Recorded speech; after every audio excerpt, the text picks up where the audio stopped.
So you went through the first weekend of March Madness. Are you still alive? I had to switch to iced coffee. It's so hot. I can tell. The palm trees stay green forever. Oof. How's the weather over there in Bmore? Today's actually not too bad. It's about 48. Gloomy, but we had snow over the weekend again for the second time. We had another couple inches. But then the next day, it was 50 degrees. Dude, it was hot. I'm like right near the airport. I'm in Tivoli Village. I had to come get an iced coffee. The planes take off every 2 minutes here. It's all the money. Everybody's flying out with the bucket loads of money from all the upsets this weekend. Do you think that's what's happening? I think so. I think the Villanova upset was one of them, and as we're going to talk about the second matchup, the Duke upset was the second. Well, here's what we're going to talk about. I want you to write this on. People always ask me, what is the difference between you and a handicapper? And I met a client last night, and over at the Palazzo, we were talking, and he said, you give me the edge, John. I've been dealing with you for years. It's 1:30 here in Las Vegas on the dot, and he said, you give me the edge. And we started talking, and he said, to know the difference between having an opinion and basing a play based upon facts is the difference between having an edge. And, I'm a student of not the game. I love when people say I'm a fan. I'm a student of the game. I love the game. I went back and I listened to the first video we did here the other day when I first got here. And it goes back to the same thing. You have to make a decision based upon facts, not emotion. Now, we always talk in prior videos about trying to educate these clients between syndicate betting, because this is the syndicate insider, and we tell them to come in from the outside, come into the inside. I apologize if I'm speaking low, but I am in public here. And when we do that, we explain to them the whole concept is having the edge, right? Correct. Now, if you want to know the difference between having an opinion and having an edge, think about St. Patrick's Day.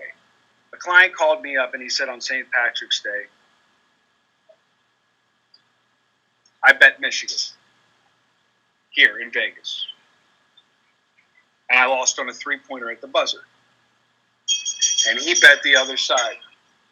And he called me up and he said, I got lucky. I'd rather be lucky. And I said to him, I would rather not be lucky, because the word luck starts with the same letter as the word loser. Lucky and loser, L and L. Luck will only take you so far. The word intelligence and the word information start with the same letter, I. I would rather have information and make an intelligent wagering decision than be a lucky loser, because that means in the end, I'm a loser. The biggest bettors in the world, financially, meaning the books here don't limit their action. They allow them to bet as much as they want. They don't have a limit. They don't have to fight to get their bets in.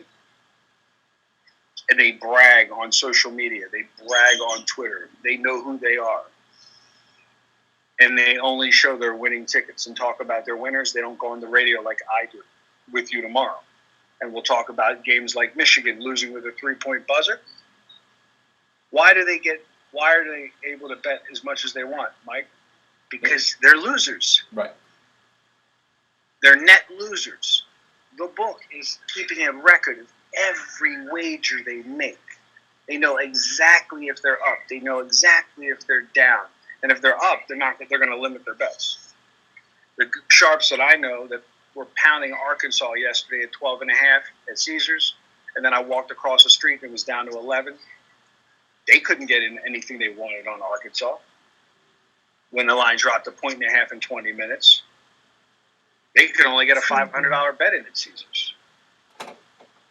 So that's the difference. Now, what it occurred to me is we always talk about having the right information, but we need a different word, because to know, if you know you have the right information, right?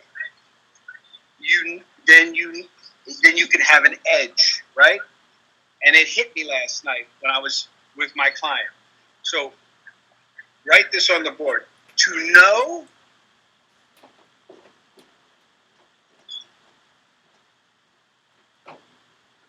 underline the word know,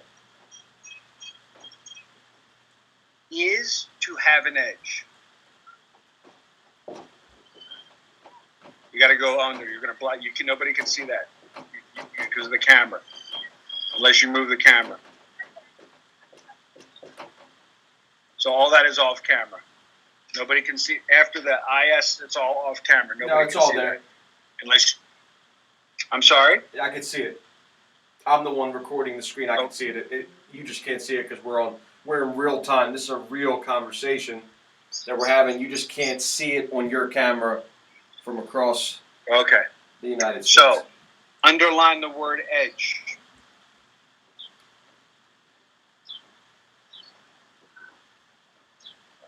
Now, right where your left hand is, face the board and write the word knowledge.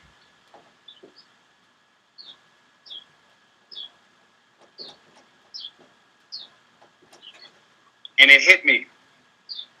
Both words are in the word. Right. To know is to have an edge.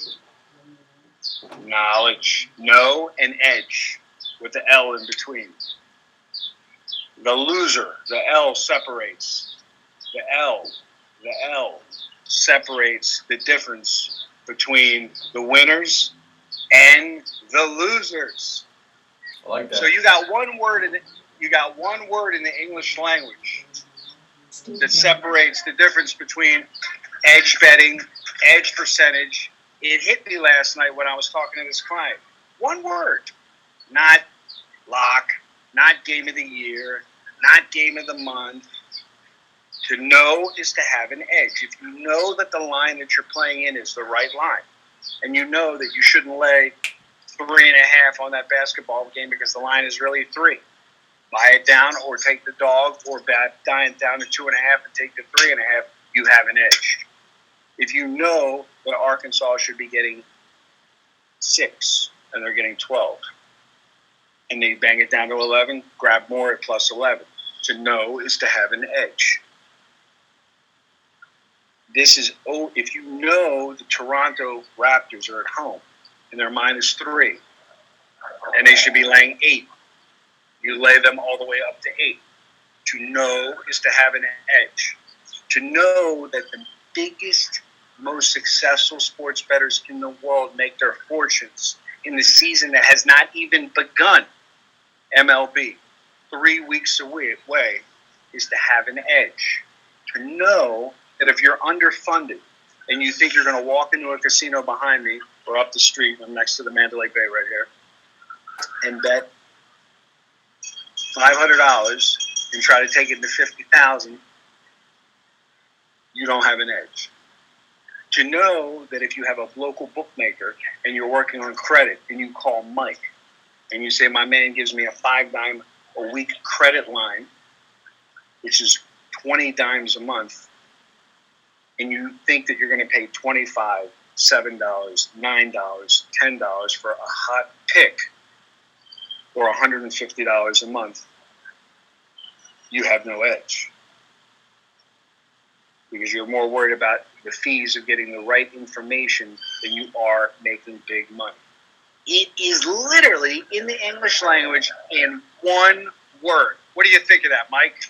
I want to hear it from No, I like you. that a lot. I mean, you know what? I actually never thought of it that way. I told you I wasn't going to tell you till we did the video. I was going to surprise you. I mean, I'm even taken back because I'm more of a client right now, looking at this and thinking about it, and just all the different, all the different perspectives of how these guys think. And the reality is, it's that simple. If you really break it down and make it simple, that's when you can become profitable. When you make it complicated, it doesn't work. Don't claim you want knowledge. Don't claim you want advice. Don't claim you want an edge. Don't claim you want to know who is going to win, but you don't want the edge, which is the information, which is the intelligent decision and the right thing to do.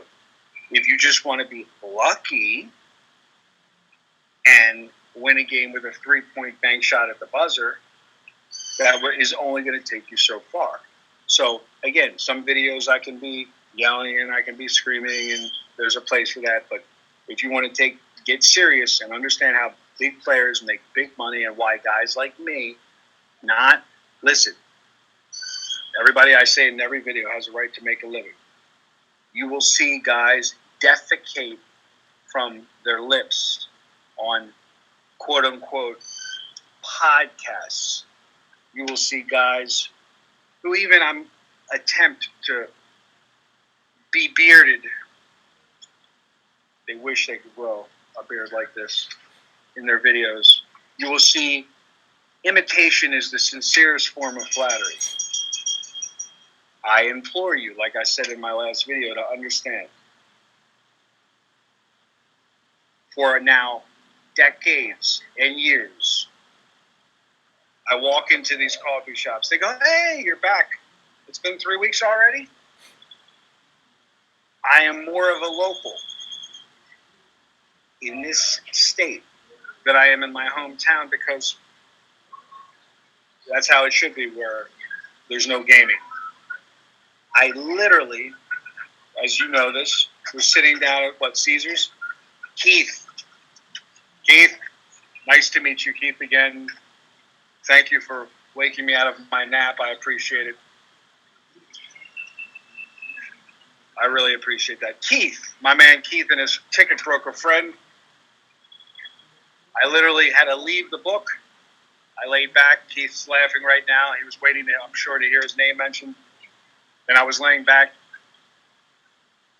My eyes were closed, and I hear, "John, you, the guy on SNO?" Yeah, that's me. Took a picture with him, And listen, he enjoys watching these videos. He said what he said to me, and he said, "Where's Mike?" FaceTimed you. You said hi to him. What he said was very, he's from California. He flew over to make his fortunes. He's a futures player. And, like I said, there's a lot more people watch these videos than actually use the service. And that's okay. I'm friendly with everybody. Not everybody is built to subscribe and use an advisory service, because not everybody can take the advice. We have some of the wealthiest clients in the world that use us because they're too busy to do the work for themselves, and they only want an ROI. And we have some clients that want the daily action. They want to get the actual plays, as you know, because you're dealing with them on the field. And then we have some people that just like the entertainment. But there's people around me, so I'm not going to ratchet it up here. But what you have to understand is guys like he even said he's 46 years old. I'm 44. He says, I'm learning. What I like about you, he's still learning. He said, what I like about your videos is you tell it straight, from the psychology of a bettor, what we go through on a daily basis. That Kentucky game, like I said, if you follow me on Snapchat, if you guys are not following me on Snapchat, if you guys are not following me on Instagram, I might do a video every 2-3 days here. But as you know, Mike, I'm snapping daily. You saw that.